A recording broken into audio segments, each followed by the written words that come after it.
Nauye mashoko akataurwa the vice president Ngonzani Chunge kuti corruption is now a security threat.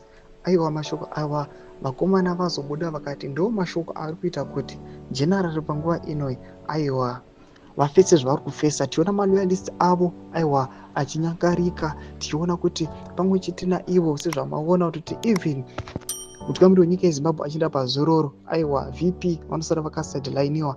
Sandapinda mashoko anobuda achikomenda nokumana muzana subscribe like on the bell uchimira penda majira jeresa mudanyaro achiti anoposta pana this post inogwana Innocent Maroze kuti corruption is now a security threat. Zero chwenga amudanyaro achiti among other statements like we must follow the constitution, and the statement below they have made plans for Chwenga to pay.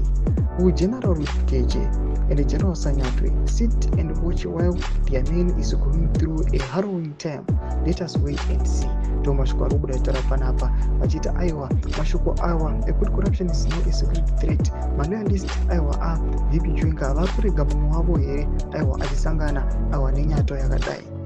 Mashoko atikuona kuti panguva ino VP kunyange zvavo vachisara vari silent kudai aiwa hatuna kuti zvinhu zvinoonekwa nemacitizen anyatsokuona kuti panguva ino ari kusafa maconsequences ekumira pachokwadi. Kunyange zvavo vakomana vembourirana aiwa some 5 years back vari panguva ino matables azongotena. Tonze mafungiro enyu muri kudii pamusoro pechitiko ichi? Pinda comment section mendudze mafungiro enyu. Subscribe or like, turn on the bell.